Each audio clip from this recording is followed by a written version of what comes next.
Olá, galerinha do nono ano, tudo jóia? Bem-vindos a mais uma aula de português. Hoje nós faremos as correções dos exercícios dos módulos 48 e 49 do livro 3, Elementos Paralinguísticos, ok? Deixa separadinho aí para nós fazermos a correção. Vamos lá? Página 56, o exercício diz assim: para você responder essas questões, era preciso que você lesse o livro que estava na página 44. Voz transmite liderança e até inteligência, diz estudo. Então vamos lá? O título do texto é Voz transmite liderança e até inteligência, diz estudo. Explica o valor do advérbio até neste contexto no que diz respeito a atribuir importância à voz. Então vamos lá. O advérbio até tem o mesmo sentido de também ou inclusive.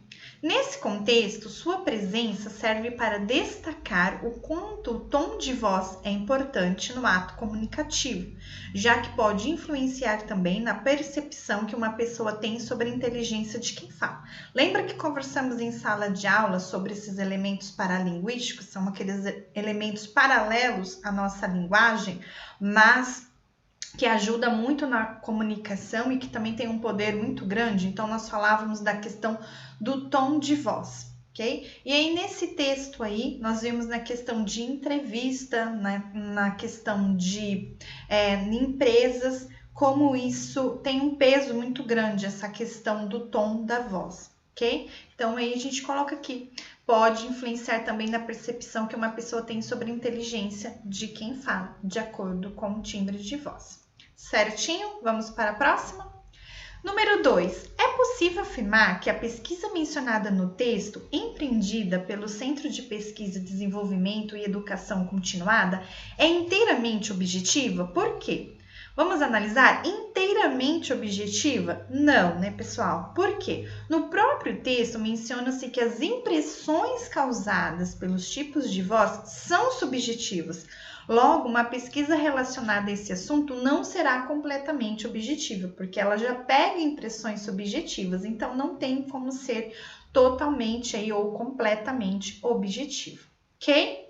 A número 3 fala o seguinte: de acordo com as informações do texto, 45,70% das pessoas consideram incômodo o tipo de voz associado ao que, gente? A fragilidade, alternativa B. Voltando lá no texto, Rosângela explica que as impressões que cada tipo de voz pode causar são inteiramente subjetivas, ligadas a referências individuais que colecionamos ao longo da vida.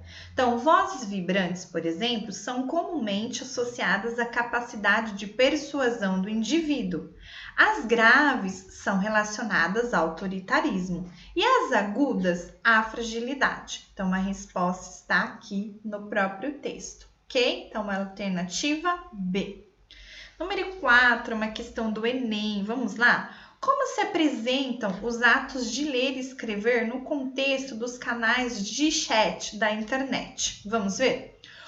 O próprio nome que designa esses espaços no meio virtual elucida que os leitores e escritores ali estão empenhados em efetivar uma conversação. Porém, não se trata de uma conversação nos moldes tradicionais, mas de um projeto discursivo que se realiza só e por meio de ferramentas do computador, via canal eletrônico, mediado por um software específico.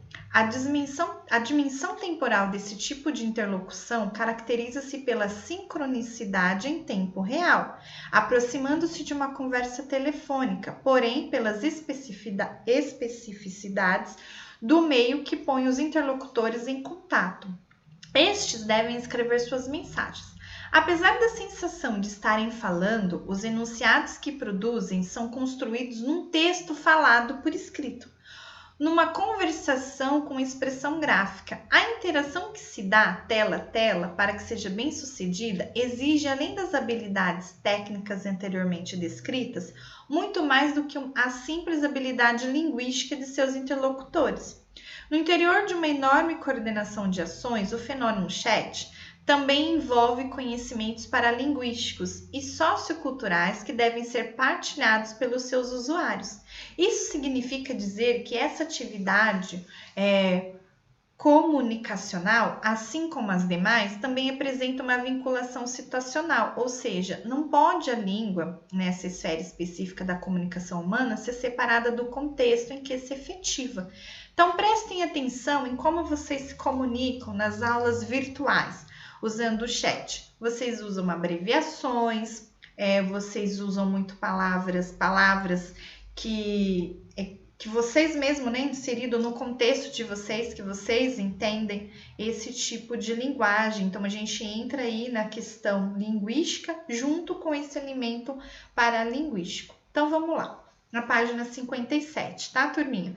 No texto, descreve-se o chat como um tipo de conversação, tela a tela, por meio do computador, e enfatiza-se a necessidade de domínio de diversas habilidades. Uma característica desse tipo de interação é resposta D, né, gente? Alternativa D, ó, produção de uma conversa que articula elementos da modalidades oral e escrita da língua. Então, lembra? A gente usa a nossa oralidade, mas de uma forma também utilizamos o recurso da língua escrita aí dentro desse texto, né? Que na verdade é um tipo de conversação, mas digitada, tela a tela, ok? Mas temos a presença aí da nossa oralidade.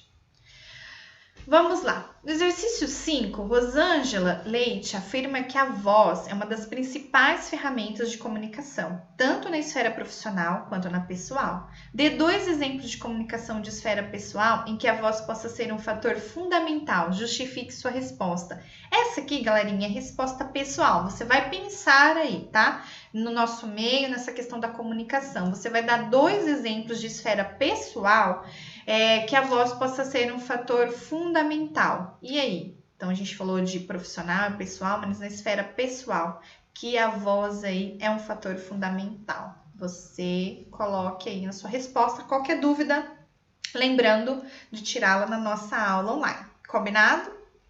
Número 6. Do texto, voz transmite liderança e até inteligência, diz estudo, entende-se que quanto ao potencial de gerar incômodo. Então, lembra que tinha uma tabela dizendo qual voz que gerava mais incômodo? Então, nós tínhamos lá no topo a voz estridente, 74,40%. E, por último lugar, a voz grave, 6,10%. Então, uma se opõe, né? Então, a estridente se opõe à voz grave. Então, é a alternativa A. Certo, turminha? Mais uma aqui do Enem para nós. Olha só, a dança é um importante componente cultural da humanidade. O folclore brasileiro é rico em danças que representam as tradições e a cultura de várias regiões do país.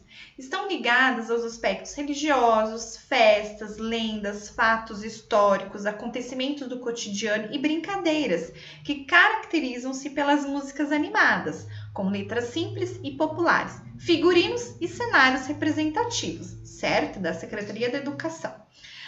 Vamos ver a questão? A dança, como manifestação e representação da cultura rítmica, envolve a expressão corporal própria de um povo, o que se enquadra como elemento paralinguístico, principalmente quando acompanha o canto verbalizado ou mesmo a simples fala. Considerando-a como elemento folclórico, a dança revela, gente, a alternativa A correta. O que ela revela? Manifestações afetivas, históricas, ideológicas, intelectuais, espirituais de um povo, refletindo o seu modo de expressar-se no mundo. Então, nós conseguimos compreender muitas coisas através de uma dança. É um elemento também paralinguístico, ok? Aí eu gostaria que vocês fossem lá na página 63, no Para Conferir, o exercício 1 e 2, nós iremos fazê-lo. Olha só, os elementos paralinguísticos são compostos por... E aí, gente? Os elementos paralinguísticos, então é paralelo à nossa linguagem não verbal. Então, a gente falou da dança, tem o tom da voz, a expressão corporal, expressão facial, os gestos, articulações, certo? Entram aqui nessa linguagem não verbal. Joia? Complete os espaços a seguir com a opção mais apropriada. Então, vamos ver? O tom de voz é um elemento paralinguístico que pode influenciar positivamente o ambiente de trabalho na medida em que remete à liderança. E em outros tipos de ambiente coletivo, caso o interlocutor o associe ao sociabilidade, certo? Social. Ok, turminha? Ficou aqui mais esta correção para vocês, ok? Se surgir alguma dúvida, anote a dúvida e nós tiraremos na nossa próxima aula online. Muito obrigada pela atenção de vocês. Um grande beijo. Tchau, tchau. Até a próxima.